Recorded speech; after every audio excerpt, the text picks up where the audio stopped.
அனைவருக்கும் வணக்கம். நான் அருந்ததி கதிரவன். இப்போ நான் சொல்ல போகிற இந்த கதை வந்து முத்துலிங்கம் அவர்கள் எழுதிய முழு விளக்கு அப்படிங்கிற கதை.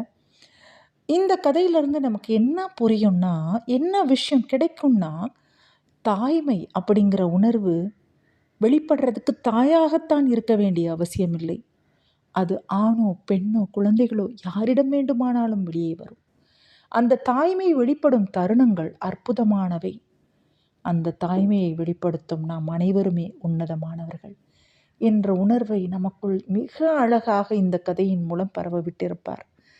இந்த கதையை கேட்டு முடிக்கும்போது அனைவருக்குள்ளேயுமே தாய்மை உணர்வு பொங்கும். அது சுகமான ஒரு உணர்வாக இருக்கும். இப்போ அந்த கதைக்குள்ளே போகலாம். இந்த கதையில் 2 பேர். ஒருத்தவங்க கணேசானந்தன், மனைவி சங்கீதா. இந்த கதையை எழுதின முத்துலிங்கம் அவர்களுக்கு சொந்த நிலம் வந்து ஈழம். அவர் அங்கேருந்து ஆஃப்ரிக்கா, கனடா, பாகிஸ்தான் இந்த மாதிரி நிறைய இடங்களில் வேலைக்காக போய் அங்கே வாழ்ந்ததுனால அந்த நாடுகளுடைய வாழ்க்கை முறைகளை தன்னோட கதைகளை ரொம்ப அழகாக பயன்படுத்தியிருப்பார். பட் இருந்தாலும் ஈழத்து மக்களை பேஸ் பண்ணி தான் அதிகமாக எழுதியிருப்பார்.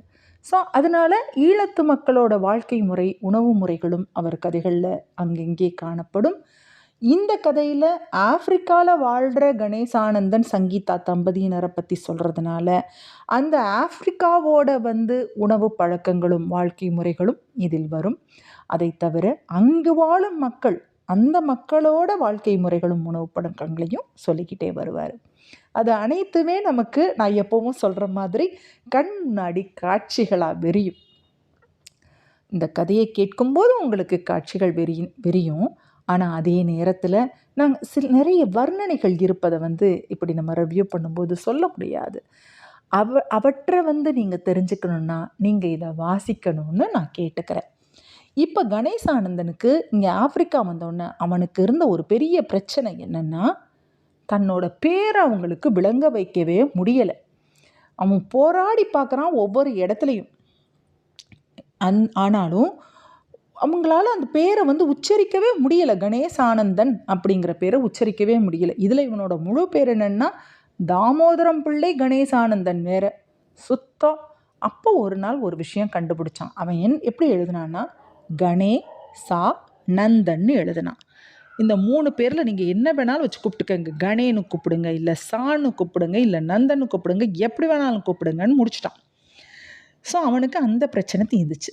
இப்போ அவன் எங்கே இருக்காங்கன்னா குடிவரவு அலுவலகத்துக்கு வந்திருக்கான். அதாவது நிரந்தர குடியுரிமை கேட்டு பல தடவை விண்ணப்பிச்சிட்டான். ஃபார்மை பூர்த்தி பண்ணி சின்சியராக அத்தனை டாக்குமெண்ட்ஸும் சப்மிட் பண்ணிட்டான். ஆனால் ஒவ்வொரு முறையும் ஏதோ காரணங்களால் அவனுக்கு குடியுரிமை கிடைக்கிறது தட்டி போய்கிட்டே இருக்குது. இந்த முறை வந்து கண்டிப்பாக கிடைச்சிடும்னு நம்பிக்கையோடு வந்திருக்கான். அவனுக்கு கிடைச்சி குடியுரிமையை வாங்கிட்டு வருவான்னு அவன் மனைவி சங்கீதா வீட்டில் காத்துக்கிட்டு இருக்கா. அவங்க 2 பேரும் ஏன் காத்துக்கிட்டு இருக்காங்கங்கிறதுக்கு பின்னாடி ஒரு விளக்கம் வரும். அப்போ அலுவலகம் வந்து சுறுசுறுப்பாக ஆரம்பிக்குது. இவன் அதுக்கு முன்னாடி எல்லாத்துலேயுமே வந்து ரொம்ப பங்க்சுவல். ஸோ அதனால் முன்னாடியே வந்து காத்துக்கிட்டு இருக்கான். அலுவலகம் ஆரம்பிக்குது. எல்லாரும் வந்து அவங்கவுங்க சீட்டில் உட்காடுறாங்க. அப்போ தோடம் பழம் விற்கிற ஒரு லேடி வந்து இப்போ கூடையை வச்சுட்டு அங்கே வர்றாங்க. அவங்கக்கிட்ட பழங்கள் வாங்குறாங்க. வாங்குறவங்க கிட்ட அந்த லேடி என்னெல்லாம் பேசுதுங்கிற வர்ணனைகள் போகுது. அந்த தோடம் பழத்தை பற்றி ஒன்று சொல்கிறாரு. அது வந்து எப்படி இருக்குன்னா, அந்த பழத்தை ஒரு ஓட்டை போட்டு உறிஞ்சினா அப்படியே முழு சாறையும் உறிஞ்சிட முடியும். அது மாதிரி 3-4 பழங்களோட சாரை உறிஞ்சிட்டு கொட்டையை போடுற அளவுக்கு அந்த ஆஃபீஸ்லேயும் இருக்காங்க அப்படின்னு போடுறார். நம்மளில் வந்து இந்த மாம்பழ சீசனில் வந்து நல்ல மாம்பழங்கள் வரும்போது நம்மளால் அதை அந்த மாதிரி ஒரு ஓட்டை போட்டு அந்த சாரை உறிஞ்ச முடியும். சில வகைகளில் அது ரொம்பவே நல்லாயிருக்கும். அது மாதிரி அந்த தோடம்பழம் ஆஃப்ரிக்காவில். சங்கீதா வந்து ஆஃப்ரிக்காவுக்கு வந்து கணேசானந்தனை திருமணம் பண்ணி 2 வருஷங்கள் ஆயிடுச்சு. ஆனால் அவள் வந்து ஒரு பிரஜை எடுத்திருந்தா, ஒரு சபதம் எடுத்திருந்தா. என்னென்னா, நிரந்தர குடியுரிமை கிடைச்சதுக்கு அப்புறம்தான் குழந்தை பெற்றுக்கணும் அப்படிங்கிறது. ஆனால் இவங்களுக்கு திருமணமானதே வந்து இவங்க காதல் ஆரம்பித்து 12 வருஷம் கழிச்சு 10 வருஷம் கழிச்சு தான் திருமணம் ஆயிருக்கு. ஸோ இப்போ மொத்தமாக பார்த்தா இவங்க காதல் ஆரம்பித்து 12 வருஷம் ஆச்சு. இன்னமும் அவள் அது ஒத்துக்கலை. ஒரே காரணம், குடியுரிமை கிடைச்சதுக்கப்புறம் குழந்தை பெற்றுக்கலாங்கிறதுல உறுதியாக இருக்கா. சங்கீதா நக்கீரர் பரம்பரையை சேர்ந்தவ மாதிரி. அதுக்கு ஒரு விளக்கம் இருக்குது. என்னென்னா, இவன் வந்து இப்போ அந்த கல்லூரி வாழ்க்கைக்கு போகிறாங்க. இவன் வந்து சென்ட்ரல் கல்லூரியில் படிச்சிட்ருக்கான். அந்த கல்லூரி முடிஞ்ச உடனே வேம்படி பள்ளி விடும் நேரம், வேம்படிங்கிற பள்ளியில் சங்கீதா படிக்கிறா. அந்த நேரம் பார்த்து துடிச்சுக்கிட்டு சைக்கிளில் பாஞ்சுக்கிட்டு போவான். மணிக்கூண்டு வீதி வழியாக வேகமாக அவன் சைக்கிளை மிதிக்கவும் அந்த பொண்ணுங்க வந்து அந்த இதில் நடந்து வர்றதுக்கும் சரியாக இருக்கும். வெள்ளை மலரை அள்ளி வீசியது போல வெள்ளை சீருடை தேவதைகள் வந்து கொண்டிருப்பர் அப்படின்னு எழுதியிருக்கார். அதில் இருக்கிறதுலே இவ தான் கொஞ்சம் உயர வேற வள வள வளன்னு இருக்கும். அவளோட உடலும் அந்த கருநாகம் போன்ற அந்த 2 சடைகளையும் முன்னாடி விட்டிருப்பா. ஃப்ரண்ட்டில் முடிய கொஞ்சம் விட்டிருப்பா. அவளுக்கு சஞ்சலப்படும் கண்கள் ஒரு இடத்துல நிற்காது. முகத்தில் பாதி இடத்த அந்த கண்கள் அடைச்சிக்கிட்டு இருக்கும். அந்த கண்களை பார்க்குறதே அவனுக்கு வந்து தவம் மாதிரி இருப்பான். 1 வருட காலம் இப்படி கண்ணை பார்க்குறதையே அவனுக்கு செலவழிஞ்சிருச்சு. இப்போது புட்டுக்கு தேங்காய் போட்ட மாதிரி விட்டு விட்டு காதல் வந்து இவங்களுக்கு தொடருது. எதனாலன்னா இவன் பல்கலைக்கழகம் படிக்க போன பின்னாடி அவங்க காதல் வந்து தேங்கிடுச்சு. படிப்பை முடிச்சுட்டு வேலை தேடிட்டு இருக்கும்போது திருப்பி அவளோட தரிசனம் கிடைக்குது. கிடுகிடுன்னு வளர்ந்துட்டா. இப்போ கண்ணு இன்னும் பெருசான மாதிரி அவனுக்கு தோணுது. 2 தடவை பல்கலைக்கழக தேர்வு எழுதியும் சரி வரல இவனோட நிலைமை. சங்கீதாவுக்கு என்னென்னா அவளோட பெற்றோருக்கு வந்து மாத்தளைக்கு மாறி போயிட்டதுனால அவளை வேறு வழி இல்லாமல் கொழும்பில் ஒரு விடுதியில் வந்து சேர்த்து கம்ப்யூட்டர் படிக்க வைக்கிறாங்க. ஏன்னா இது கம்ப்யூட்டர் படிக்கிறதுங்கிறது ஒரு ஃபேஷனாக இருந்த காலம் அது. 4 வருஷம் வந்து கணேசானந்தனுக்கு நிரந்தரமான வேலை இல்லை. தொட்டு தொட்டு தற்காலிகமாக நிறைய வேலைகள் பார்க்குறான். சங்கீதா ஒரு வங்கியில் வேலையில் சேர்ந்துட்டா. ஆனால் அவளுக்கு ஒரு நல்ல சம்பளத்தில் வேற இருக்கா. இவனுக்கு நல்ல வேலை இல்லாமல் இருந்தது. என்னென்னவோ வேலைகள் பார்க்குறான். ஒரு வழியாக ஒரு நண்பன் மூலமாக ஆப்பிரிக்காவில் வந்து அவனுக்கு வாத்தியாருக்கான ஒரு பள்ளியில் வந்து ஒரு இது கிடைக்குது, வேலை கிடைக்குது 3 வருஷம் ஒப்பந்தத்தில். இப்போ அவன் கிளம்புறதுக்கு முன்னாடி சங்கீதாவை போய் பார்த்து சொல்லிட்டு கிளம்பலான்னு போயிருக்கான். அது ஒரு சுவையான அனுபவம். அந்த அனுபவத்தை ஒவ்வொரு முறை நினைக்கும் போதும் அவனுக்குள்ள மனசுக்குள்ள பூக்கள் பூக்கும். இப்போ அவன் போய் வெயிட் பண்ணிகிட்டு இருக்காங்கிறத இவளுக்கு ரூமில் போய் சொல்லிட்டாங்க. இவளால் வந்து சாதாரணமாக நிலத்தில் நடக்கவே முடியாது. துள்ளி துள்ளி தான் வருவாள். அது மாதிரி இறங்கி வந்தவ படிக்கு பக்கத்தில் இருந்த ஒரு நிலக்கண்ணாடியில் தன்னோட தலைமுடியை திருத்திட்டு இமைகளை அழுத்தி நீவி விட்டுட்டு அப்படி திரும்பி பார்க்குறா. அங்கே கணேசானந்தன் நிற்கிறத பார்த்தோன்னா அவளுக்கு நாணம் அவ்வளோ வெட்கமாயிடுது. ஆனால் ஒரு பொண்ணு எப்போ வந்து யாரையாவது ஒரு ஆணை பார்க்குறதுக்காக தன்னை திருத்தி கொள்கிறாளோ அங்கே காதல் இருக்குங்கிறது உண்மைதானே. அதுக்கப்புறம் வந்து தான் அப்போ தான் நிறையா பேசுகிறாங்க. பேசிகிட்டே இருக்கும்போது அவன் கிளம்ப வேண்டிய நேரம் வந்துடுது. 3 வருஷம் பிரிஞ்சிருக்க போகிறாங்க. மைமலான அந்த மழை நாளில் ஒரு மூலையில் அவளை தள்ளிக்கிட்டு போய் வச்சு உத்தேசமாக அவளோட இதழ்களை தேடி ஒரு முத்தம் பதிக்கிறான். பெட்டை கோழி செட்டைகளை பட படன்னு அடிக்கிற மாதிரி அவள் 2 கைகளாலும் அவன் கழுத்தை கட்டிட்டு உதறிட்டா. அவள் தள்ளுனாளா அல்லது அணைச்சாளாங்கிறது கடைசி வரைக்கும் அவனுக்கு தெரியலை. இதெல்லாம் ரசித்து அவன் நினச்சிட்டே போகிறான் பிளேனில். அப்போ போகும்போது அவள் ஒரு கேள்வி ஒன்று கேட்குறான். அந்த கேள்விக்கு பதிலை கண்டுபிடிக்க சொல்கிறான். இப்போ நான் அந்த கேள்வியை கேட்குறேன். தோழமைகளே, நீங்கள் கொஞ்சம் பாஸ் போட்டுட்டு கூட யோசிச்சு பாருங்கள். ஒரு மரம், அதில் 2 பூ. அந்த என்ன மரம் என்ன பூ? இதுதான் கேள்வி. இதை வந்து கணேசானந்தன் அவ்வளோ நாளாக யோசிக்கிறான். அப்பப்போ யோசிக்கிறான். அவனுக்கு விடை கிடைக்கல. 12 வருஷம் கழிச்சு 10 வருஷம் கழிச்சு அவங்களுக்கு திருமணமான பிறகு தான் சங்கீதா அவனுக்கு அதை சொல்கிறான். என்னென்னா, அது தென்னை மரம். தென்னை மரத்தில் என்ன பூ கிடைக்கும்? தென்னம்பூ வரும், மலரும். ஆனால் அதிலிருந்து கிடைப்பது தேங்காய் பூவும் கிடைக்கும் அப்படின்னு அவள் சொல்லியிருக்காள். இந்த மாதிரி ஒரு விஷயம். அதுக்கடுத்தது ஆப்ரிக்கா போனதுக்கப்புறம் தான் அவங்க காதல் வந்து ரொம்ப வலுப்பெறுது. அந்த 3 வருஷம் கடித போக்குவரத்து மூலமாக வந்து அவங்க ரொம்ப ஒரு நல்ல சந்தோஷமான ஒரு வாழ்க்கை வாழ்கிறாங்க. அந்த 3 வருஷம் ஒப்பந்தத்துக்கு பிறகு அவனுக்கு 2 மாதங்கள் ஒரு பிரேக் கிடைக்குது. அதில் அவன் ஊருக்கு வந்து அவளை திருமணம் பண்ணி கூட்டிகிட்டு போகிறதுக்காகவே வர்றான். சங்கீதாவோட அப்பா வந்து சபாபதி ரொம்ப நல்ல மனிதர். அவர் மனைவியும் வந்து இருவருமே ஒத்துக்கிறாங்க கணேசானந்தனுக்கு சங்கீதாவை திருமணம் முடிச்சு கொடுக்கறதுக்கு. கணேசானந்தன் சைடில் வந்து பெருசாக யாரும் இல்லை அவனுக்காக பேசுகிறதுக்குங்கிறனால அவனே தான் வந்து பேசுகிறான். எல்லாம் ரெடி ஆகுறாங்க. அந்த நேரத்தில் நடந்த ஒரு கலவரத்தில் சபாபதியும் அவர் மனைவியும் வந்து ஏதோ மார்க்கெட்டுக்கு போயிட்டு வரும்போது அந்த கலவரத்தில் மனைவி இறந்துடுறாங்க. அதில் அவருக்கு புத்தி பேதலிச்சு போயிடுது. ஒரு தகப்பன் புத்தி பேதலிச்சு இருக்கும்போது ஒரே மகளான சங்கீதா எப்படி அவரை விட்டுட்டு வந்து இவனை கல்யாணம் பண்ணிட்டு போக முடியும்? இவனோட மனைவிங்கிற பேரில் அவளால் ஆப்பிரிக்கா போக முடியும், ஆனால் தகப்பனாரை கூட்டிட்டும் போக முடியாது. அவள் ஸ்ட்ரிக்டாக சொல்லிடுறா, என்னென்னா அப்பா இருக்கிற வரைக்கும் நான் அவர் கூட இங்கே தான் இருப்பேன், என்னை மறந்துடுங்க அப்படின்னு கண்ணீரோட சொல்லி அனுப்பிச்சிடுறான். கிட்டத்தட்ட 1 வருஷம் 2 வருஷம் இல்லை 8 வருஷம் அவன் வந்து அவளோட நினைவிலேயே வாழ்கிறான் ஆப்பிரிக்காவில். இங்கே அவள் வந்து அவங்க அப்பாவை கவனிச்சுக்கிறான். 8 வருஷங்கள் கழித்து அவகிட்ட இருந்து ஒரு கடிதம் வருது. அந்த கடிதத்தில் எழுதியிருக்கா, தான் தந்தை இறந்ததை எழுதிட்டு அவன் மேலே அவளுக்கு இருந்த காதலை வெளிப்படுத்தியிருக்கா. அவன் அப்படியே போட்டதை போட்டபடி போட்டுட்டு ஓடி வந்து அவளை திருமணம் செஞ்சு கூட்டிகிட்டு வர்றான். ஆக மொத்தம் இப்போ 10 வருஷமாகி, இப்போ திருமணமாகி 2 வருஷம் ஆச்சு. ஏன் நக்கீரர் பரம்பரைன்னு சொன்னாங்க? 8 வருஷம் அவங்க அப்பாக்காக வாழணும்னு வாழ்ந்தா. இப்போ நிரந்தர குடியுரிமை கிடைச்சாதான் குழந்தை பெற்றுக்கணுங்கிறதுல உறுதியாக இருக்கா. இந்த மாதிரி நடந்தது தான் இந்த விஷயங்கள்லாம். இப்போ அலுவலகம் திறந்துட்டாங்க. இப்போ உள்ளே போகிறான் கணேசானந்தன். இது ப்ரெசண்ட் இப்போ நடக்கிறது. உள்ளே போனால் அந்த ஜன்னல்கள்லாம் வந்து வைக்கப்படாத வழக்கம் இல்லாத ஒரு காலத்தில் கட்டப்பட்ட கட்டிடம் அது. அப்போ எவ்வளோ இருட்டாக இருக்குன்னு யோசிச்சு பாருங்கள். அதில் வந்து அந்த அதிகாரி உட்காந்துருக்காரு. அவரோட முகம் பழகிறதுக்கு இவனுக்கு டைம் எடுக்குது. ஆனால் அவங்க சிரிப்பு அற்புதமாக இருக்கும். அதில் அவர் வந்து என்னதான் வந்து நிறைய விஷயங்கள், நீங்கள் எப்படி இருக்கீங்க, அதெல்லாம் வந்து அந்த ஆப்பிரிக்க பாஷையில் அவங்கெல்லாம் பேசுகிறாங்க. இவன் திருப்பி பேசுகிறான். எல்லாம் பேசினாலும் அவர் கண்கள் வந்து கணக்கு போட்டபடி தான் இருக்கும். அப்பா அவர் இறுதியில் சொல்கிறாரு, இவன் வந்து முழுமையாக கிடைச்சிரும் நம்பிக்கையோடு உட்காந்துருக்கும்போது சொல்கிறாரு, ஒரு சின்ன சட்ட சிக்கல் இருக்குது, நான் அதை சரி பண்ணி உங்களுக்காக எடுத்து வைக்கிறேன், 2 மாதத்தில் கிடைச்சிரும், வாங்கன்னு சொல்லி அனுப்புகிறான்.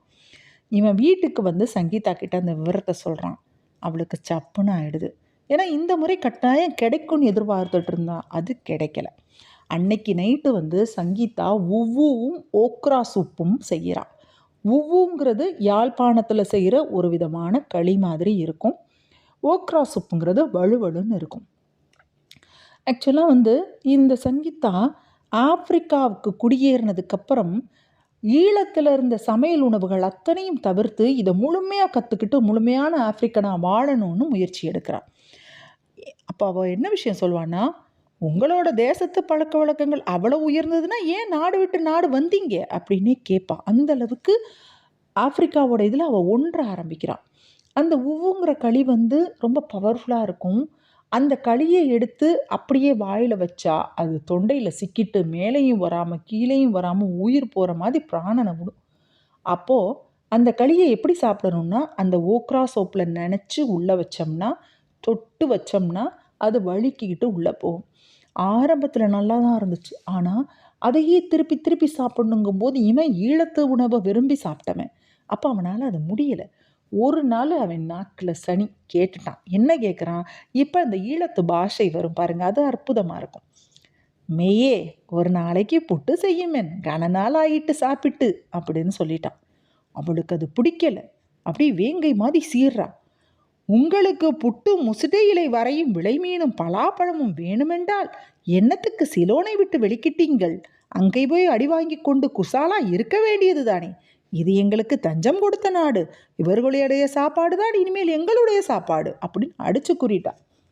அவன் நொந்து போயிட்டான். ஒரு சிவபிரானே வந்து கேவலம் உதிர்ந்த புட்டுக்காக மண் சுமந்து அரிமர்த்தன பாண்டியன் கிட்ட பொற்பிரம்படி வாங்கினான். இங்கே நான் கேவலம் சொற்பிரம்படி தானே வாங்கினேன் அப்படின்னு மல்லாக்கப்படுத்து மனசை தேத்துக்கிட்டான். அதோட புட்டு சாப்பிட்ற ஆசையை அவனை விட்டு போயிடுச்சு. இந்த மாதிரி போய்கிட்டு இருக்கும்போது அவன் என்ன யோசிக்கிறான்னா, குடியுரிமைக்கும் பிள்ளை பெற்றுக்கொள்வதற்கும் என்ன சம்பந்தம்? இப்படி பிடிவாதமாக இருக்காளே, குழந்தைன்னா வந்து சங்கீதாக்கு உயிர் வேறு, நேரம் போகிற தெரியாமல் விளையாடிட்டு இருப்பா. ஆனால் குடியுரிமை கிடைச்சாதான் கருத்தரிக்கணுங்கிறதுக்காக 12 வருஷம் போயிடுச்சே, அந்த யோசனை கூட இவளுக்கு இல்லையே, என்ன பிடிவாதம் அப்படின்னு இவன் யோசிச்சு பார்க்குறான். அங்கே வந்து மீன் வந்து ரொம்ப ஃபேமஸ். அதுவும் கூட்டாங்கிற ஒரு மீன் வந்து நம்ம தொட சைஸுக்கு இருக்கும், அவ்வளோ பெருசாக இருக்கும். அந்த மீனை விற்றுக்கிட்டு வர்ற லேடிஸ் எப்படி இருப்பாங்கன்னா, தலையில் வந்து ஒரு 40 கிலோ அளவுக்கு கூட அந்த கூடையை தூக்கி வச்சு, அப்படி வில்லு கத்தியை நிமிர்த்தி விட்ட மாதிரி ஸ்ட்ரைட்டாக அப்படியே வருவாங்க. நடந்து வருவாங்க ஒய்யாரமா. அந்த கூடையில் கொஞ்சம் கூட கை வச்சிருக்க மாட்டாங்க. ஆனால் அந்த கூடை அச்சடிச்ச மாதிரி அப்படியே உட்காந்துருக்கும். முதுகில் ஒரு குழந்தைய வேற கட்டியிருப்பாங்க. கட்டிட்டு அந்த ஆஃப்ரிக்காவில் வந்து டம்லாங்கிற மரங்கள் வந்து ரொம்ப ஃபேமஸ். அது தர்ற நிழலை அனுபவிச்சுட்டு அப்படி நடந்து ஒய்யாரமாக நடந்து வருவாங்க. அந்த கூட்டா மீன் குழம்பு ரொம்ப ருசியாக இருக்கும். பெரிய பெரிய துண்டங்களாக போட்டு தான் அந்த குழம்பு வைக்கணும். அங்கே கிடைக்கிற ஒரு மிளகாய் வந்து ரொம்ப ஃபேமஸ். அது வந்து ஸ்மோல் பெப்பே அப்படிங்கிறது. உருண்டையாக சிவப்பாக இருக்கும். பார்க்க சாதாரணமாக இருக்கும். ஆனால் வச்சா காரம் 4½ கட்டைக்கு தூக்கும். அந்த பாம் எண்ணெய்ன்னு கிடைக்கிறது வந்து ரத்த சிவப்பாக இருக்கும். பதமாக வெட்டின மரவள்ளி இலையையும் மீன் துண்டங்களையும் இந்த எண்ணெயில் மிதக்க விட்டு மிளகாயையும் வதக்கி போட்டு கொறுக்கா புளியும் சேர்த்து ஒரு குழம்பு வச்சா அந்த வாசனை ஊரை கூட்டும். அப்படியே வந்து அவங்களோட உணவு பழக்கம் வந்துருச்சு பாருங்களேன். ஆப்பிரிக்கனோட உணவு பழக்கம் ரொம்ப அற்புதமாக இருக்குல்ல. எனக்கு இதெல்லாம் கேட்ட உடனே சாப்பிடணுங்கிற ஆர்வமே வரும்.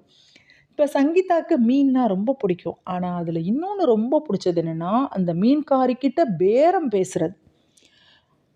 அப்படியே சூடு ஆகிட்டே போகும் பேரம். பேசிகிட்டே வரும்போது அந்த மீன் விற்கிறவ வந்து நொந்து போய் யூ லவ் மீ அப்படின்னு கத்துவா. அப்படின்னா என்ன மீனிங்னா, நீ என்னை காதலிக்கிறதான்னு, ஏன் என்னை போட்டு இந்த பாடா படுத்துற அப்படின்னு கேட்குற மாதிரி அவள் பேசுனதுக்கு அப்புறம்தான் அவள் வந்து அந்த பேரத்தை முடிச்சுட்டு பணத்தை கொடுப்பா.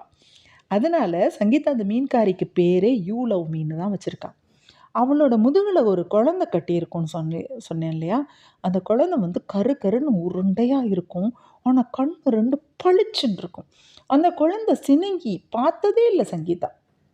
அது பாட்டுக்கு படுத்து கிடக்கும் கண்ணை உருட்டிக்கிட்டு.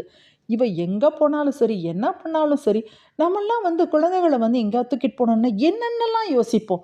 பட் அவங்களோட வாழ்க்கை பாருங்க. அது வந்து ஆப்பிரிக்காவில் இருக்கிறவங்கன்னு இல்லை, இங்கே நம்மளோட எளியவர்கள் வாழ்க்கை அப்படித்தானே இருக்கிறது. குழந்தைகளை எப்படி அப்படி பொத்தி பொத்தி அப்படியா வளர்க்குறாங்க. அதே மாதிரி தான் அந்த குழந்தையும்.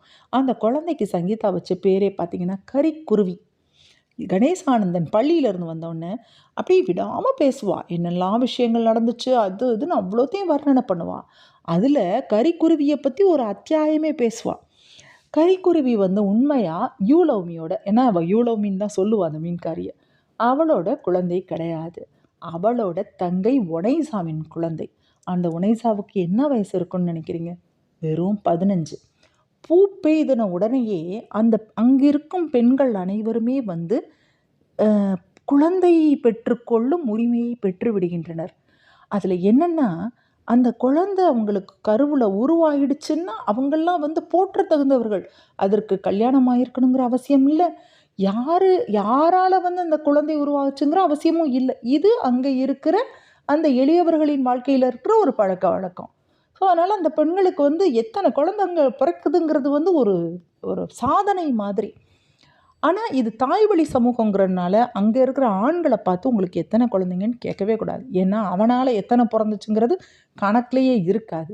பட் இந்த பெண்களுக்கு வந்து பள்ளி படிக்கும்போதே என்ன பண்ணுவாங்கன்னா 4-5 மாதங்கள் லீவை போட்டு போயிடுவாங்க. ஏன் அப்படின்னு இவன் வந்து ஒரு வகுப்பு ஆசிரியராக கேட்கும்போது மற்ற பெண்கள் சொல்லுவாங்க, அவள் குழந்தை பெற்றுக்க போயிருக்கா அப்படின்னு சொன்னாங்கன்னா, அவன் தலை குனிகிறத பார்த்து இந்த பெண்கள் சிரிப்பாங்க. அப்படி ஒரு நிலவரம் அங்கே. ஆனால் இந்த ஒனைசா வந்து பள்ளி முடிக்கிற வரைக்கும் அவளுக்கு எத்தனை குழந்தை பிறந்தாலும் அதை வளர்க்குறது அவங்க குடும்பத்தில் யாருக்கிட்டையாவது போயிடும். யூலவ்மிக்கு வந்து ஏற்கனவே 7 குழந்தை. இதில் இந்த கரிக்குருவியும் சேர்ந்து அவளோட நிலைமை உண்மையாக திண்டாட்டமாக தான் இருக்குது. ஆனால் வேறு வழி இல்லை. அப்போ அவள் சொல்லுவாள், யாராவது கேட்டால் தூக்கி கொடுத்துருவேன். அதுவும் அங்கே ரொம்ப சாதாரணம். கணேசானந்தன் என்ன பண்ணான்னா, மனைவியை வந்து ஒரு ஆசிரியையாக ஒரு சின்ன பள்ளியில் அவன் சேர்த்து விடுறான். ஏன்னா வீட்டிலையே இருக்க முடியாது இல்லையா? ஏன்னா வேலை வேற பார்த்துருக்கா வங்கியில். பட் ஆனால் அப்படி வங்கியில் வந்து ஒரு பெரிய பொசிஷனில் இருந்தவளுக்கு வந்து இந்த மாதிரி ஒரு சின்ன பள்ளிக்கூடத்தில் வந்து டீச்சராக இருக்கிறாளே அப்படின்னு இவன் வருத்தப்படுறான். ஆனால் அவளுக்கு துளி கூட வருத்தம் இல்லை. ஏன்னா சின்ன குழந்தைங்கள பார்க்குறதுங்கிறது அவளுக்கு அவ்வளோ பேரானந்தம். அதை ரசித்து பார்ப்பா. அவள் சுகாதாரமும் ஆங்கிலமும் அங்கே கற்றுக் கொடுத்துக்கிட்டு இருக்கா. அந்த சின்ன முகங்களை பார்த்துக்கிட்டு பாடம் சொல்லி கொடுக்குறதுல அவளுக்கு எத்தனை கஷ்டங்களும் மறந்துடும். பள்ளி முடிஞ்சதும் அந்த குழந்தைகள்லாம் தங்கள் கதிரைகளை தூக்கி தலைமையில வச்சுக்கிட்டு புத்தகங்களை முதுகில் கட்டினபடி சிட்டுக்கள் போல கூவிக்கிட்டு பறந்து போகிறத பார்க்கும்போது இவள் வயிற்றை என்னவோ செய்யும். இப்போ கணேசானந்தனுடைய நிலைமைக்கு வருவோம். திருநீலகண்ட நாயனார்னு ஒருத்தர் நீங்கள்லாம் கதைகளில் கேள்விப்பட்டிருப்பீங்க. அவரோட திண்டாட்டத்தில் இருக்கான். என்னன்னா, அவர் பரத்தையிட்ட போயிட்டு வந்தது தெரிஞ்ச உடனே எம்மை தொடாதீர், இது நீ வணங்கும் திருநீலகண்டம் மீது ஆணை அப்படின்னு அவங்க மனைவி சொன்னதுனால அப்படியே தொடாமல் விலகி போயிடுறாரு நாயனார். ஆனால் இவன் எப்படி இருக்க முடியும் மனைவியை பிரிஞ்சு? அவள் குடியுரிமை கிடைச்சா தான் குழந்தைங்கிறான். ஆனால் இவன் எவ்வளோ சிரமப்படுமா? அந்த பிரம்மச்சரியம் கடைபிடிக்கிறது எவ்வளவு கஷ்டம். அந்த மாதிரி ஒரு நிலைமையில் இருக்கும்போது ஒரு வழியாக அந்த 2 மாதத்தில் அந்த ஆர்டர் கிடச்சி அவனுக்கு குடியுரிமை கிடைக்கிது. அதை தூக்கிக்கிட்டு வீட்டுக்கு ஓடுறான். அதாவது திருவானைக்காவில் பாடியவுடன் கோவில் கதவு திறந்ததுன்னு ஒரு கதை உண்டு நம்ம இதில். ஸோ அது மாதிரி அந்த சீட்டு கிடச்சோன்னு அதை தூக்கிக்கிட்டு ஓடுறான். 2 வருடங்கள் காத்துக்கிட்டு இருந்தது அன்னைக்கு கிடைக்கிது. அவனுக்கு வேறு எந்த நினைப்பும் இல்லை. பள்ளியெல்லாம் மறந்துடுறான். பள்ளியிலேயே பலியாக கிடக்கிறவன் அப்படியே ஓடுறான். ஹிஸ்ட்ரி பாடத்தை மறந்துடுறான். அந்த ஆப்பிரிக்க பிரின்சிபால் எங்கே இவனை காணோம் அப்படின்னு தேடுற அளவுக்கு பள்ளி விட்டோன்னு ஓடிடுறான். அந்த டீச்சர்ஸுக்கெல்லாம் ஆசிரியர்களுக்கு அந்த பாட எந்தெந்த வகுப்பு எந்தெந்த நேரத்தில் எடுக்கணும் அப்படிங்கிற ஒரு அட்டவணை போடுவாங்கள்ல, அது போடுறதுல கணேசானந்தன் கெட்டிக்காரன். அதை கூட போடாமல் ஓடிடுறான். ஆனால் இவர் வேறு வழி இல்லாமல் இவர் போட்டு அதை சொல்லி சொல்லி அந்த ஸ்கூல்லையே சிரிக்குது. என்னென்னா ஒரே நேரத்தில் ஒரே வகுப்புக்கு 3 ஆசிரியர்கள் போயிருக்காங்க. அதை கூட கணேசானந்தன் தான் ஒரு வழியாக சமாளிச்சிருக்கான். அதை அவர் எப்படி சொல்லுவார்னா, இந்தியன் மேன் ஹேஸ் மேஜிக் அப்படின்னே சொல்லுவார். இதெல்லாம் நடந்துகிட்ருக்கு. கணேசானந்தனோட பிரயாச ஒரு வழியாக நிறைவேறிச்சு. 6 மாத கால முயற்சியினால் அவன் சங்கீதா கிட்ட ஒரு நல்ல மாற்றத்தை பார்க்குறான். என்ன மாற்றம்? அவள் விரும்பி சாப்பிட்டதெல்லாம் தூக்கி எறிகிறா. மீன் குழம்புனா ரசித்து சாப்பிட்றவ அதை வாசனைக்கு ஓடுறா. அந்த யூலோமி தூரத்தில் வரும்போதே ஓடி ஒளிகிறா. இது நம்மெல்லாம் அந்த கரு உருவான உடனே நம்ம உடம்புக்குள்ளே ஒரு மாற்றங்கள் வரும் பாருங்களேன். அது மாதிரி நினச்சா அவளுக்கு அவ்வளோ சந்தோஷமாகுது. ஒரு நல்ல நாளில் மனைவியை கூட்டிகிட்டு நர்சிங் ஹோமுக்கு செக்கப்புக்கு போகிறான். பிரசவத்தை அங்கேயே வச்சுக்கலான்னு முடிவு பண்ணுறான். ஆப்பிரிக்காலான வசதிகள் அவ்வளவு இருக்காது. ஆனாலும் அங்கே வேலை பார்க்குறவங்க வெளிநாடுகளில் படித்த டாக்டர் நர்ஸாக தான் இருப்பாங்க. பட் இருந்தாலும் வேறு வழி இல்லை, அதனால் போயிட்டாங்க. போய் எல்லா டெஸ்ட்டுக்கும் கொடுத்துட்டு உட்காந்துருக்காங்க. இப்போ இவ என்ன பண்ணுவான்னா, அதான் நான் முன்னாடியே சொல்ல மாதிரி துள்ளி துள்ளி தான் போவாள். இப்போ சோர்ந்து உட்காந்துருக்கா. மாங்காய் பிஞ்சையும் கோலானட்டையும் ஆர்வத்தோடு சப்பி சப்பி சாப்பிட்றா. தூக்கம் ஒழுங்காக வரல, தலை சுற்றி மயக்கம் வருதுன்னு சொல்கிறா. பாடசாலைக்கு கூட அவள் 2 நாளாக போகலை. அப்போ பக்கத்தில் அவள் உட்காந்துருக்கா, ஹாஸ்பிட்டலில் அவன் உட்காந்துருக்கான். இதை இங்கே கற்பனையில் கொண்டு வாங்க. அப்போ அவளை திரும்பி பார்க்குறான். அவளோட வயிறு ஆளிலை மாதிரி அப்படி வளவளான்னு இருக்குது. அப்போ அவன் யோசிக்கிறான், இந்த வயிற்றுக்குள்ளேருந்து ஒரு உயிர் வரப்போகுதே அப்படின்னு சந்தோஷமாக பார்க்குறான். அவன் அவளோட கருநாகம் மாதிரி இருக்கிற ஜடையை பின்னி போட்டிருக்கா. ஃப்ரண்ட்டில் தொங்குற அந்த முடிகளை முகத்துக்கு முன்னாடி விழுகிற முடிகளை ஆப்பிரிக்க பாணியில் சின்ன சடையாக பின்னி அதுகளை மணிகள் கோர்த்திருப்பா. இது அங்கே இருக்கிற பழக்கம். ஸோ இவ தான் எல்லாத்தையும் ஃபாலோ பண்ணுறவளாச்சே, அது மாதிரி பண்ணியிருக்கான். இவன் திரும்பி பார்த்துட்டு அவன் சொல்கிறான், உம்மை பார்க்க ஒரு சின்ன பெட்டை போல இருக்குது அப்படின்னு கண்ணை சுமிட்டிட்டு சொல்கிறான். அவள் கீழ்கண்ணால் பார்த்துட்டு தலையை வெடுக்குன்னு திருப்பும்போது அந்த மணிகளோட சத்தம் கேட்குது. அந்த நேரம் பார்த்து டாக்டர் கையில் ரிப்போர்ட்டோட உள்ள வேகமாக வர்றாங்க. வந்தவங்க கங்க்ராச்சுலேஷன் சொல்லுவாங்கன்னு சொல்லி இவன் ஆர்வமாக உட்காந்துருக்கான். இப்போ டாக்டர் ஒன்றுமே சொல்லலை. பேசாமல் உட்காந்துட்டு அவங்களையும் கொஞ்சம் நிமிர்ந்து பார்க்குறாங்க, ரிப்போர்ட்டையும் பார்க்குறாங்க. அப்போது அந்த டாக்டர் சொல்கிறாங்க, நீங்கள் எதிர்பார்க்குறது மாதிரி இல்லை அப்படிங்கிறாங்க. கணேசானந்தனுக்கு அதிர்ச்சி ஆகிடுது. என்ன கர்ப்பம் இல்லைன்னா வேறு ஏதாவது பிரச்சனையா அப்படின்னு சொல்லி கேட்குறான். அப்போ அவங்க என்ன சொல்கிறாங்கன்னா, கொஞ்ச நேரம் மௌனமாக இருந்துட்டு, இல்லை உங்கள் மனைவிக்கு மாதவிடாய் முற்றிலும் நின்றுடுச்சு, இது அவங்களுக்கு மெனோபாஸ்ன்னு சொல்கிறாங்க. 2 பேருக்கும் பயங்கர ஷாக்கு. அவன் திரும்பி சங்கீதாவை பார்த்துட்டு, டாக்டர் உண்மையாவா சொல்கிறீங்க? என் மனைவிக்கு 39 வயசு தானே ஆகுது அப்படின்னு சொல்கிறான். அப்போ டாக்டர் சொல்கிறாங்க, ஆசிய பெண்களுக்கு பொதுவாக 40-45 வயதிலேயே முழு விளக்கு வந்து விடுகிறது. அவங்க பூப்பெய்திய காலத்திலிருந்து அநேகமாக 30 வருஷங்கள் தான் கருவளம் தொடரும். உங்கள் மனைவிக்கு எத்தனை வயசில் அவங்க பூப்படைஞ்சாங்கன்னு கேட்குறாங்க. கணேசானந்தன் மனைவியை பார்க்குறான். அப்படியே கண்ணில் கண்ணீர் கட்டி நிற்கிது. அவள் 10ன்னு சொல்கிறான். அதுதான் சொன்னேன்ல, 30 வருடங்கள் உங்கள் மனைவி கருவளம் உள்ளவங்களாக இருந்திருக்காங்க. இனிமேல கருத்தரிக்கும் சாத்தியக்கூறு இல்லைன்னு சொல்கிறாங்க டாக்டர். அப்போ தான் அவள் சங்கீதா டாக்டரை பார்த்து கேட்குறா, இதுக்கு மருந்தெல்லாம் எதுவும் இல்லையா? இனிமேல கருத்தரிக்கிற சாத்தியக்கூறு இல்லையா? எனக்கு குழந்தை பிறக்காதா? எங்களுக்கு திருமணமாகி 2 வருஷம் தானே ஆகுது. ஏதாவது மருந்தை கொடுத்து என் வயிற்றில் ஒரு குழந்தைய கொடுங்க டாக்டர் அப்படின்னு சொல்லி கேட்குறா. அப்போ டாக்டர் சொல்கிறாங்க, இதுக்கு மருந்துகளே இல்லைம்மா. ஒரு பொண்ணு பிறக்கும் போதே அவளுக்கு எத்தனை கருமுட்டைகள்னு அவளோட கருப்பையில் நிர்ணயிக்கப்பட்டுடும். என்னதான் தலைகீழாக நின்னாலும் அதை மாற்ற முடியாதுன்னு சொல்கிறாங்க. இவ்வளவு பெரிய அதிர்ச்சியை வாங்கிட்டு அவங்க 2 பேரும் திரும்பி வரும்போது அவள் விம்மி விம்மி அழுதுகிட்டே வர்றா. அப்போ திடீர்னு என்ன அழுகிறான்னா, ஐயோ பிரம்மா எல்லாருக்கும் தலையில் எழுதுவான், எனக்கு கர்ப்பப்பையில் எழுதிட்டானேன்னு கதறா. ஒரு நாள் கணேசானந்தன் நித்திரையில் இருக்கும்போது அவனை போட்டு உலுக்கி எழுப்புறா. என்னன்னு முடிச்சு பார்த்தா தலைவிரி கோல உட்காந்துக்கிட்டு, 12 வருஷமாக படித்தேன் ஆனால் பரீட்சை எழுதலை, 12 வருஷமாக சமைச்சேன் ஆனால் சாப்பிடலை, நான் என்ன செய்யன்னு தலையில் அடிச்சுட்டு அழுகிறான். இப்படி அடிக்கடி அவள் அழுக ஆரம்பிக்கும்போது, திடீர்னு சன்னதம் வந்தபோது அடிக்கடி அவள் உடம்புல அந்த மாற்றங்கள் நிகழும்போது, அது கட்டுக்கடமாகாமல் போகுதே, நம்ம டாக்டர்கிட்ட போகலாமா நம்ம யோசிச்சுக்கிட்டே இருக்கும்போதே சில காலம் போயிடுது. அப்புறம் அவன் மெதுவாக தேறி அவள் பேருக்கு பள்ளிக்கூடம் போயிட்டு வர்றான். ஆனால் சில வேளைகளில் நிலை குத்திய பார்வையோடு அப்படியே உட்காந்துருக்கிறதையும் இவன் கவனிக்கிறான். ஒரு நாள் அதிகாலை 3 மணி இருக்கும். கணேசானந்தனுக்கு திடீர்னு விழிப்பு வருது. பக்கத்தில் பார்க்குறான், மனைவியை காணலை. எந்திரிச்சு போனால் சமையல் அறைக்கும் வரவேற்பறைக்கும் நடுவில் இடையில இருக்கிற அந்த செவத்தில் அப்படியே சாஞ்சிட்டு உட்காந்துருக்கா. உடம்பு அப்படி தெப்பமாக நனைஞ்சு போயிருக்கு வேர்வையில். இதை மெனோபாஸ் கிராஸ் பண்ணுற அனைவருமே நம்ம அனைவரும் உணர்ந்திருப்போம். அந்த ஹார்ட் ஃப்ளஷ்ன்னு சொல்லுவோம். எதுக்காக வேர்க்குதுன்னே தெரியாது. உடம்பு அப்படி சல்லுன்னு வேர்த்து விடும். அந்த மாதிரி சோர்ந்து போய் உட்காந்துருக்கா. அவன் பக்கத்தில் போய் பேசாமல் உட்காந்துக்கிட்டு தலையை வருடுறான். ஆனால் உண்மையாக யோசிச்சு பாருங்க, இந்த மாதிரி ஒரு தலையை வருடுற அந்த அன்பு தான் நம்ம பெண்களுக்கு அந்த நேரத்தில் தேவைப்படும். அவள் அப்படியே அவன் நெஞ்சு சட்டையை பிடிச்சிக்கிட்டு அவனை பார்த்து கேட்குறான், நீங்கள் என்ன பாவம் செய்தீர்கள்? 12 வருடங்கள் எனக்காக காத்திருந்தீர்களே, இதற்காகத்தானா? உங்கள் பிள்ளைய என் வயிற்றில் சுமக்கணும்னு தவம் செஞ்சனே, என் அசட்டு பிடிவாதத்தினால எல்லாத்தையும் இழந்துட்டனே அப்படின்னு சொல்கிறான். அவன் சொல்கிறான், சி கண்ணை தொடையும், ஏதோ உலகம் கவிழ்ந்தது போல, இது என்ன அப்படிங்கிறான். குதிரை போன பின் லாயத்தை பூட்டி என்ன பயன்? நான் இப்பொழுது என்ன, பெண்ணா இல்லை ஆணா அல்லது பேடியா? பெண்மை இல்லாத ஒரு பெண்ணை எப்படி அழைப்பது? இனி நான் ஒரு எண்ணிக்கைக்கு மாத்திரமே, என்னால் ஒரு பிரயோசனமும் கிடையாது.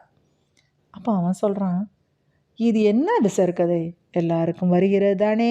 சங்ககால கணக்கின்படி இது 7வது வாசல், அதாவது பேரிளம் பெண். இனிமேல் தான் வாழ்க்கையின் ருசியே தெரிய போகிறது அப்படின்னு முகத்தில் வலுக்கட்டாயமாக ஒரு புன்சிரிப்பை வரவழைச்சிட்டு சொல்கிறான். அப்போ அவளுக்கு கோபம் வருது. உங்களுக்கு எங்கே விளங்க போகிறது? நீங்களும் ஒரு ஆண் தானே. இது கடவுள் எனக்கு கொடுத்த தண்டனை, எனக்கு வேணும். கடவுளுடைய பிரசாதத்தை என் ஆணவத்தினால் வேணும்னே 2 வருடங்கள் தள்ளி வைத்தேன். கருவளம் இருந்தபோது நான் அதை மதிக்கலை. ஆப்பிரிக்கர்கள் அதை எப்படி போட்டுறாங்க பார்த்தீங்களா? இல்லைன்னா எங்கள் நாட்டு சிறுமைகள் தாங்க முடியாமல் புகலிடம் தேடி கேட்டு வந்த இந்த நாட்டில் எங்களுக்கும் பிறக்கும் பிள்ளை முழு ஆப்பிரிக்கனாக இருக்கணும்னு நினச்சி தானே பிடிவாதமாக இருந்தேன். ஆனால் ஒன்றை மறந்துட்டனே அப்படின்னு சொல்கிறா. என்னன்னு கேட்குறான். அப்போ அவள் சொல்கிறா, பிள்ளை பிறந்தா அதில் ஆணாக இருந்த அரவிந்தனும் பெண்ணாக இருந்த அபிராமினும் பேர் வைக்கணும்னு நினச்சனே அகர வரிசையில்.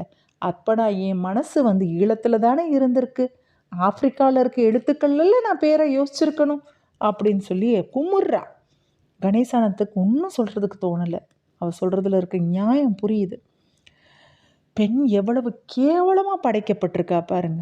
முதல்ல பருவம் அடையும் தொல்லை, பிறகு மாதா மாதம் வரும் உபத்திரவம், கர்ப்பம் அடையும் போது 9 மாதம் அவள் பிள்ளைய சுமக்கிறா, அதை தொடர்ந்து அவள் படும் பிரசவ வேதனை. ஆனால் இது எல்லாத்துலேயும் கேவலமானது அவளுக்கு ஏற்படும் பெண்மை நீக்கம். இந்த அவஸ்தையெல்லாம் ஆணுக்கு இல்லையே அப்படிங்கிறா. இவ்வளவும் அவள் பேசும்போது அவன் அமைதியாக தலையை தடவி கொடுத்துக்கிட்டே இருக்கான். ஏன்னா இந்த நேரத்தில் பேச்சு வீண். அவளை முழுக்க கொட்ட விடணும் அப்படின்ட்டு பேசாமல் பார்த்துட்ருக்கான். ஒரு பசுஞ்சோலை கருகி அவன் கண்முன்னே பாலைவனமாகி கொண்டிருந்தது. பருவத்தோப்பொன்று மூப்பை நோக்கி அடியெடுத்து வைத்தது. ஔவையார் ஒரு பெண் புலவர் அல்லவா, அவருக்கு கூடவா இந்த வறுமை தென்படவில்லை அப்படின்னு அவன் அதெல்லாம் யோசிச்சு பார்க்குறான். அப்போ உள்ளிழுத்த தலையை ஆமை மெல்ல மெல்ல வெளியே விடுறது மாதிரி சங்கீதா மெதுவாக வெளியே வர்றா. பள்ளிக்கு புது தெம்போட போனா. தன் உடைகள்லையும் ஒப்பனைகள்லையும் முன்பு போலவே கவனம் செலுத்தினா. இடைக்கிடை அந்த வீட்டில் அவளுடைய குபீர் சிரிப்பு மறுபடியும் முழிக்கத் தொடங்கியது. காப்பின்னா அது ஐரிஷ் கோப்பி, துருக்கி கோப்பி, இந்தியா கோப்பின்னு பல வகைகள் உண்டு. ஆனால் முட்டை கோப்பிங்கிறது யாழ்ப்பாணத்தில் தான் ரொம்ப ஸ்பெஷல். அதிகாலை வேளையில் சங்கீதா அதை தான் போட்டு அடின்னு அடிச்சிட்ருக்கா. அந்த முட்டை கோப்பியை யாழ்ப்பாணத்தில் யாருக்கு கொடுப்பாங்கன்னா, தாய்மார்கள் பூப்பெய்திய பெண்களுக்கும், மனைவிமார்கள் புதிதாக திருமணமான கணவன்மார்களுக்கும் அதை கொடுப்பாங்க, காயக்கல்பம் மாதிரி. இவன் பள்ளியிலேருந்து திரும்பி வந்தப்போ அவனுக்கு அங்கே அது காத்துட்ருக்கு. அவங்க வீட்டில் ஒரு ஆஃப்ரிக்க பாடல் ஒன்று மெல்லிய குரலில் கேட்குது. அது என்ன மாதிரின்னா, கடவுளே நன்றி என்னை மீட்டதற்கு நன்றின்னு ஒரு கிரியோல் பாடலை முணுமுணுத்தபடி சங்கீதா சமையல் வேலையில் மும்முரமாக ஈடுபட்டிருக்கா. அதில் இன்னொரு விஷயம் என்னென்னா, அவள் முதுகில் ஒட்டிக்கிட்டு ஒரு லப்பா துணியில் வருந்து கட்டப்பட்டிருந்தது ஒரு ஆப்பிரிக்க குழந்தை. அது வேறு யாரும் இல்லை, கரிக்குருவி தான். கருத்த உருண்டையான கண்கள் அதற்கு. அந்த கண்களை விருத்தி தலையை 2 பக்கமும் ஆட்டி அசைஞ்சிட்டு இருந்தது. சங்கீதா கால்களை தரையில் தேய்த்து தேய்த்து ஒரு நடனம் ஆடிக்கிட்டே சமையலையும் பார்த்துட்டு குழந்தைய கொஞ்சிட்டு இருக்கா. இங்கே நம்ம நடனம் பரதநாட்டியத்தில் நமக்கு அசைவுகள் அதிகமான இடுப்புக்கு மேலே இருக்குங்கிற மாதிரி, அங்கே எப்படி இருக்குன்னா அதுக்கு ஆப்போசிட்டாக இருக்கும். இடுப்புக்கு கீழே இடுப்புக்கு மேலே அப்படியே அசையாமல் இருக்கும். இடுப்புக்கு கீழே புருஷத்தை தான் அசைச்சு அசைச்சு அப்படி ஒரு நடனம் ஆடுவாங்க. அந்த மனசை அலங்கோலப்படுத்தும் அப்படின்னு எழுதியிருக்காரு. அப்படி அவள் தன்னை மறந்து குதூகலமாக ஆடுறத ரொம்ப நாள் கழித்து கணேசானந்தன் பார்க்குறான். அன்னைக்கு நைட்டு படுக்கைக்கு போனப்போ கரிக்குருவியை படுக்கைக்கு நடுவில் அவள் கிடத்தியிருக்கா, 2 பேருக்கும் நடுவில். அப்போ அவன் கேட்குறான், அப்போ என்ன பேர் வைத்திருக்கிறீர், அபிராமியா அப்படின்னு கேட்குறான் கண்களை சிமிட்டிக்கிட்டே. சீ இல்லை ஐச்சாத்து, என்ன இனிமே பாருங்கோ, அசல் ஆப்பிரிக்கா பேர். ஆஹா, இதுவும் அகர வரிசைதான். அப்போ இன்னும் 11 பேருக்கு இடம் இருக்குது. ஏன் மெய்யெழுத்தையும் சேர்ப்பது தானே. ஐசாத்துன்னா ஆப்பிரிக்க பாஷையில் என்ன பொருள் தெரியுமா அப்படின்னு கேட்குறா சங்கீதா. அவள் கண்கள் என்றும் இல்லாதபடி வெட்டி கொண்டு இருந்தன. நீயே சொல் அப்படிங்கிறான் அவன், அவள் கண்களை அள்ளியபடி. நம்பிக்கை என்றால் சங்கீதா மந்தகாசமாக சிரித்தபடி. சிறிது நேர மௌனத்திற்கு பிறகு அவன் சொன்னான், கடவுள் பெண்மைக்குத்தான் ஒரு எல்லை வைக்க முடியும், ஆனால் தாய்மையை எடுக்க முடியாதல்லவா.